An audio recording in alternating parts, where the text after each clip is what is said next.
Roman கத்தோலிக்க திருச்சபை எந்த அளவுக்கு சத்தியத்தை விட்டு தேவனை விட்டு பிரிந்து போய் உலகத்தனமான எல்லா விஷயத்தையும் இன்னைக்கு உட்புகுத்தி இன்னைக்கு செயல்பட்டுக்கிட்டு இருக்கு அப்படிங்கிறத சத்தியத்தின் வாயிலாக நாம் சில வீடியோக்கள் மூலியமாக நம்ம பார்த்து வர்றோம். இது ஒரு ஊழியருடைய கடமையாகவும் இருக்கிறது.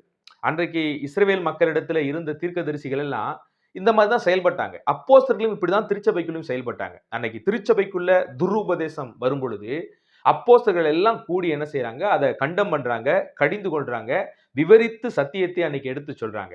அன்னைக்கு இஸ்ரவேல் காலகட்டத்தில் இருந்த தீர்க்கதரிசியும் கூட அன்னைக்கு இஸ்ரவேல் மக்கள் கர்த்தருடைய பிள்ளைகள் தான், ஆனாலும் கர்த்தரை விட்டு கர்த்தருடைய வார்த்தையை விட்டு அவங்க தூர போகும்போது அன்றைக்கு இருந்த தீர்க்கதரிசிகள் அதை சுட்டி காட்டினாங்க, கடிந்து கொண்டாங்க.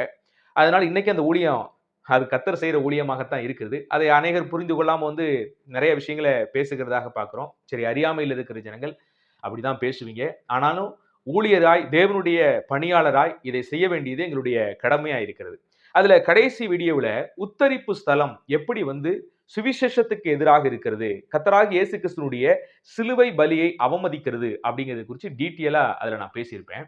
ஏன்னா கிறிஸ்தவத்தினுடைய அஸ்திபாரமே என்ன? உலகம் முழுவதும் எல்லா மக்களும் பாவிகளா இருக்கிறாங்க. அப்போ மனுக்குலத்தின் மீது கடவுள் அன்பு வைத்து இந்த உலகத்துல அவங்க பாவத்தை போக்குற ஒரு பரிசுத்தமான பலி இல்லாததுனால இறைவனே மனு உருவர் கொண்டு இறங்கி நமக்காக பலியானார். 3ஆம் நாளிலே உயிரோடு கூட எழுந்தார். யாரெல்லாம் அந்த கர்த்தராகிய இயேசு கிறிஸ்து என்னுடைய பாவத்துக்காக மரித்தார் என்று விசுவாசிக்கிறாங்களோ அவங்க எல்லாரும் ரட்சிப்படைகிறாங்க.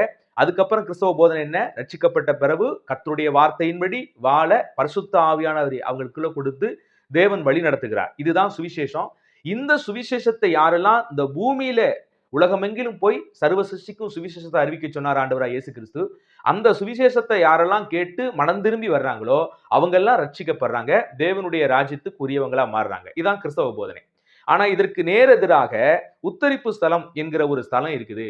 அங்க போயும் நாம சில சடங்குகளை செஞ்சு சில ஜபங்களை போட்டு என்ன சொல்லுவாங்க, மாஸ் வைப்பாங்க பாத்தீங்களா, அந்த மாதிரி ஒரு 4 பூசையை போட்டோம்னா அங்க பரலோகம் போயிடலாம், அப்படி ஒரு சிஸ்டம் இருக்குது அப்படின்னு சுவிசேஷத்துக்கு எதிராக செய்யப்படுகிற ஒரு விஷயம் தான் உத்தரிப்பு ஸ்தலம். ஏன்னா ஒருவேளை அப்படிப்பட்ட உத்தரிப்பு ஸ்தலம் இருக்குது அப்படின்னு கேட்டீங்கன்னா இன்னைக்கு யாரும் சுவிசேஷம் சொல்ல அவசியம் இல்லை, யாரும் கடவுளுக்கு பிரியமாக வாழ வேண்டிய அவசியம் இல்லை.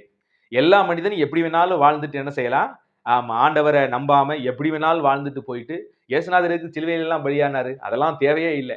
உத்தரிப்பு ஸ்தலத்துல என்ன செய்யணும், அந்த ஆத்மா போகும், உடனே இங்க ஒரு பூசையை போட்டு அவங்களுக்காக ஜெபம் பண்ணி அப்படியே நேரடியா சொர்க்கத்துக்கு அனுப்பிடலாம். ஆனா உத்தரிப்பு ஸ்தலம்ங்கிறது ஒரு மாய்மால போதனை, ஒரு கள்ள போதனை.